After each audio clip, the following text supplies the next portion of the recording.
Hi. So this video is not about how to set your goals. It's instead about what are the foundational level things that you need to do so that once you set your goals, you have a higher probability of achieving them. If that's what you're interested in, I got you. My name is Shubhali. If this is the first time that you're viewing this channel, I am an inner work guide at the nexus of coaching, therapeutic modalities, and spirituality, and I specifically work with women, enabling them to become their own inner guides, enabling them to figure out their inner worlds. Welcome to this series of inner work guidance, and today we're talking about how do you set yourself up for success. Yeah, so there is one bit which a lot of people usually tend to focus on, which is setting goals, setting a long-term vision, then breaking down that vision into actionable plans, a long-term plan, a short-term plan, 1 year, 6 months, monthly, and then what do you do on a week-on-week basis? From there, what do you do on a daily basis? Something about process goals and output goals, and we can talk about that later. But before you do any and all of that, in order to ensure that all this hard work that you're going to put into your planning for your goals and implementing them, we need to ensure that we are standing on a strong, solid foundation so that when we actually start implementing things in our life to achieve our goals, we do achieve them. Okay, so what are these foundational, how do you set yourself up for success? In one single word, all of it comes down to the mind or the mindset. How do you set your mind, how do you set your mindset up for the best chance to succeed in life? You ask yourself the hard questions. What kind of hard questions? What am I afraid of? What am I avoiding? What am I not willing to see? Every single day, if you can wake up and whatever, do your morning stuff, and then sit down and just answer these 3 questions every single day. What am I afraid of? What am I avoiding? What am I not willing to see? And I can tell you how to answer these questions, what to think, what else to think. I can do all of that micromanaging stuff. But again, here's the thing. You want to develop the skill of becoming your own inner guide. And in certain spaces, details and to the T things are important, valuable. But I always feel it's good to start from a, blue sky space. And what it really takes to shift your inner world, and the only way to change your outer world is by shifting your inner world, is being able to do something consistently, showing up consistently towards just the simple practice. Every morning I ask myself, what am I afraid of? What am I trying to avoid? What am I not willing to see? Now, when you are answering these questions, something that's very important. So don't go into the technicalities and literal words of, oh, what am I afraid of where? What am I avoiding when? Don't think about that. Just big, broad question. Allow what comes up to comes up. So when I see the question, what am I afraid of? Can you take that moment to just maybe close your eyes if you feel comfortable with it? Close your eyes and check in. What am I afraid of? What am I afraid of?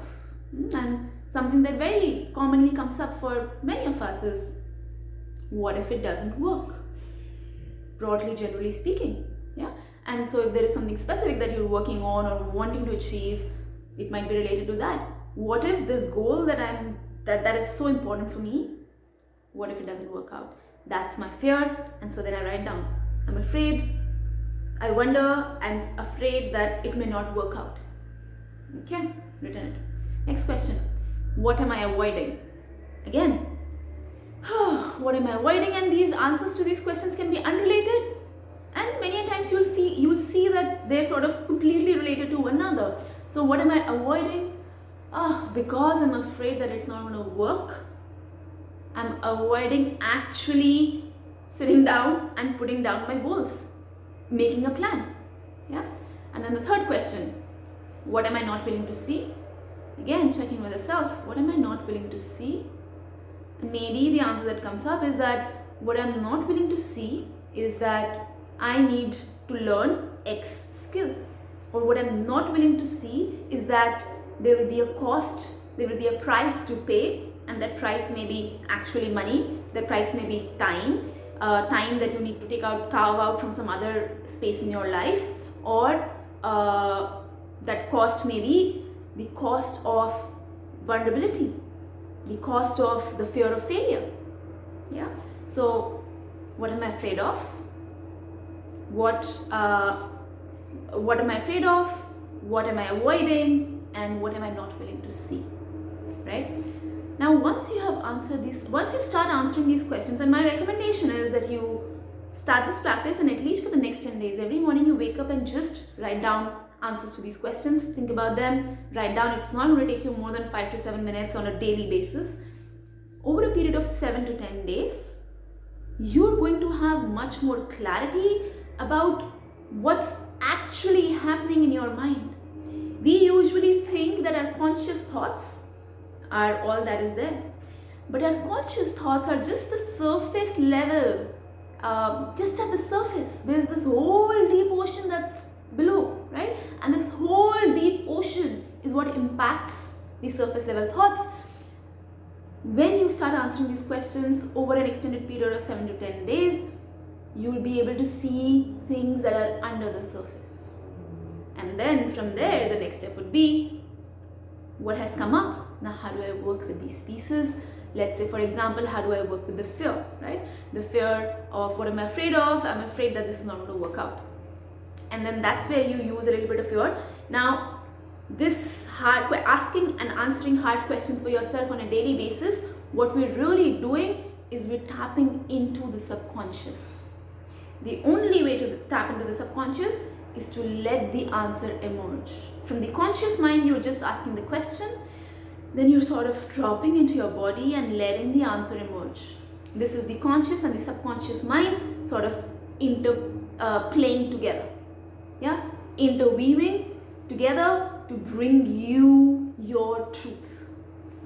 Once you have some data from this, then the next step can be a cognitive analysis of, okay, I'm afraid that this is not going to work out. Let's see, what is it that I'm really afraid of? Is there actually a lion here that can eat me up, or am I just creating this larger than life lion, right? So it could be, I'm afraid because I don't have the skills. Check. Do I actually not have the skills, or is it an imposter syndrome? If I actually don't have the skills, well, go learn the skills. If it's an imposter syndrome, different work. Okay, so I'm afraid because I know that I don't have X, Y, Z skills. Of these skills, which ones can I pick up? Okay, I can pick X, I can pick long-term Y, and I can hire somebody for Z. Or I can ask somebody to help me with Z. Yeah. So cognitively analyzing, thinking through what can be done now practically, but this, you see, this practical piece comes in after the, one would say, the more spiritual, reflective piece, but actually it is way more practical than just the practical piece by itself. Reflection and action go together. Just reflection doesn't do anything. Just action. It may seem like it's doing a lot, but you'll find more often than not that you're just chasing your tail when you're just action and no reflection. Yeah, so they have to go hand in hand together. I'm going to pause and I'm going to check in what else, if there's anything else that I've put in here in order to be setting yourself up for success. Yeah, something that's very important, right, is, can I set for myself a daily disciplined routine? Now, the word discipline is not to be confused with rigidity or control, or having a frame of reference of discipline based on somebody else's life. All that the word discipline, self-discipline, all that the word discipline means is to correct. So on a daily basis, just a little by little, 1%, 0.001% at a time. course correct myself. Every single moment, 0.0001% course correct, course correct, course correct, course correct, course correct. That small little shift every moment is what will finally change your direction. Okay, so ask yourself the hard questions. You're bringing the subconscious and the conscious together. Once you have the data from the subconscious conscious working together for about a week to 10 days, then come down into your cognitive analyzing, all of that mind frame, wherein then you look at, okay, what are the steps that I need to take on ground for this. And then finally, the third piece, to ensure that there is some kind of a disciplined routine which will allow me to be able to do this for the next 7 to 10 days and then continue on thereafter, maybe actually add more things, add some sort of a meditative practice. Meditation, it's important that you know meditation is not some, some woo-woo spiritual, yes, it's a spiritual thing, but what is meditation really at its core? Meditation is nothing but the ability or the skill to be able to stabilize your body, mind, such that on this stability, your mind can see clearly. That is all that all of meditation is towards, steps, building a stable ground on which you can stand and clearly see everything. Yeah, so maybe eventually you want to add some sort of stability, grounding, clarity practices and or meditation practices to your disciplined routine. You want to add some movement to your daily routine because yes, physical reasons, right? Healthy body, healthy mind, etc. And also, we are emotional beings who think. So thoughts are there, but every thought has an underlying emotion with it. And the pleasant emotions, sure, they sort of expand us, they help, they nurture us, they make us feel good. Unpleasant emotions can act as manure if you allow them to process. And when we move, movement is very helpful to allow the emotions to process, release, and not stay stuck. Yeah. So, hard questions, some sort of a meditation practice, movement. What do you feed? What do you eat? Now, I'm not here to tell you vegetarian, vegan, non-vegetarian. Choose what you want. Can I be conscious of what I eat? Yeah. So conscious eating. I eat when I feel called to eat. When I'm eating, I'm consciously eating and I'm able to feel it nourishing my body. Depending on where you are in your own work journey, this will be an easy or not such an easy thing. But again, starting small. Can I do it every day with just my cup of coffee or tea? Can I do it every day with just the fruit that I have? Whatever it is, right? But food is an important core part of all of this work. And then fifth and finally, sleep.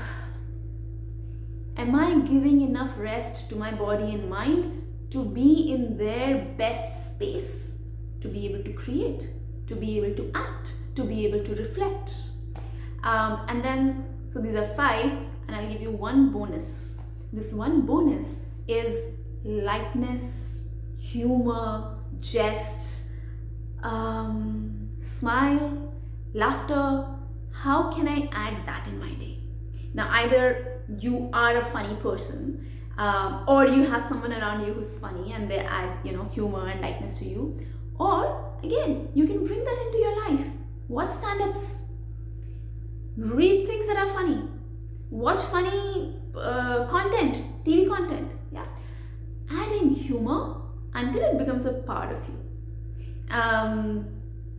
The other way to add humor is to not take yourself too seriously and to be able to smile and laugh about the things that seem like blunders and mistakes to you. Because really, there are no blunders and mistakes.